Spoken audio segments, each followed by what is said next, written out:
नमस्ते, मैं नाज़नी खबल एरिया से हेलो डॉक्टर शो में आप सबका स्वागत है।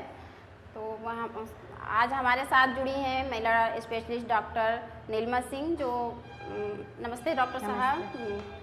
डॉक्टर शो में बहुत बहुत आपका भी स्वागत है। हम जानेंगे आज महामारी के विषय में कि उनको किस तरह की दिक्कतें आती हैं, किस तरह की प्रॉब्लम होती है जब महामारी का समय होता है।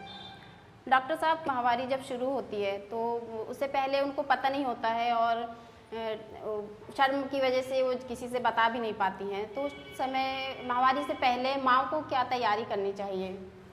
माँ के लिए एक गाइडलाइन ये होती है कि अपनी जो बेटियां हैं जो उनकी एज 10 to 12 इयर्स है तो उस समय उनको बताना चाहिए कि ये जो चीज़ मेंसेस है, ये पीरियड हमारे लिए कितना ज़रूरी है।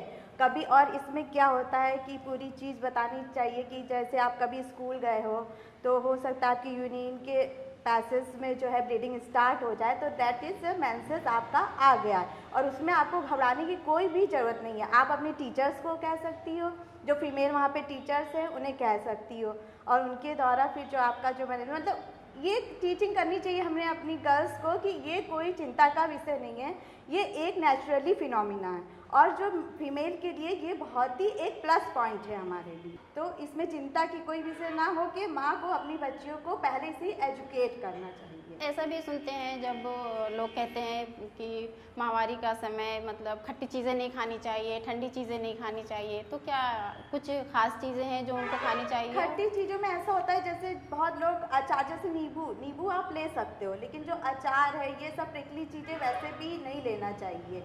ये थोड़ा बहुत ये होता है कि तेल मिर्च मसाला वैसे भी अवॉइड करना चाहिए और कोई खाने पीने में ये और प्लस डाइटरी जो होती है protein rich diet and calcium rich diet आपको लेनी चाहिए। तो डॉक्टर साहब, आज का पहला सवाल संतोषी जी का है, चित्रकूट से हैं ये पूछ रही हैं महामारी के समय मुझे बहुत दर्द होता है और जब तक मैं दवा नहीं खा लेती हूँ और मुझे उल्टियाँ नहीं आ जाती हैं तब तक मुझे आराम नहीं मिलता है। ये एक तो ये सब हार्मोनल की वजह से होते हैं, जब हमारे उसमें एस्ट्रोजन लेवल ज़्यादा हाई हो जाता है, इस वजह से प्रॉब्लम आती है। और पुबर्टी में मतलब जो गर्ल्स टीनेजर्स हैं उनमें ये ज़्यादा प्रॉब्लम आती है, इसे PMS कहते हैं, प्री मेंस्ट्रुअल सिंड्रोम, जिसमें जो वोमिटिंग आना, जी मिचलाना, तो ये हमारे डाइट से कंट्रोल हो जाता है नॉर्मली। और फिर अगर ज़्यादा स्थिति बढ़ती है तो अपने फीमेल डॉक्टर से मिलकर टैबलेट लेने में इसमें कोई भी दिक्कत नहीं है। अच्छा, आपने बताया और लोग जो सुन रहे होंगे तो उनको बहुत अच्छी जानकारी मिल रही है।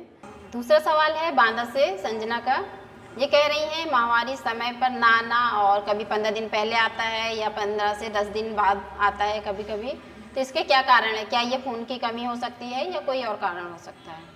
फर्स्ट रीज़न तो इसमें काजेज़ बहुत हैं। फर्स्ट रीज़न हीमोग्लोबिन की कमी, दैट इज़ मेजर प्रॉब्लम, जहाँ पे हम लोग अपनी ओल्ड ये एरिया है इस वजह से हीमोग्लोबिन मेजर प्रॉब्लम है। लेकिन आजकल एक समस्या और थायराइड की बहुत देखने में आ रही है।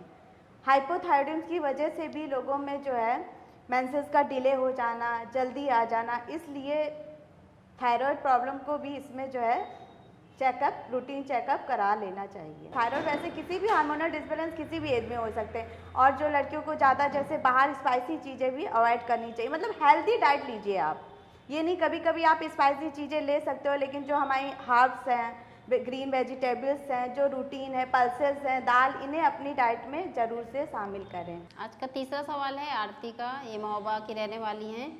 ये पूछ रही हैं कि मेरी उम्र 49 ईयर्स है और मुझे इस समय जो महामारी है लगभग एक हफ्ता आती है, ये एक हफ्ते से ज़्यादा भी आती है, तो इसका क्या कारण है? क्या ये मेरे बंद होने का समय है इसलिए ऐसा हो रहा है?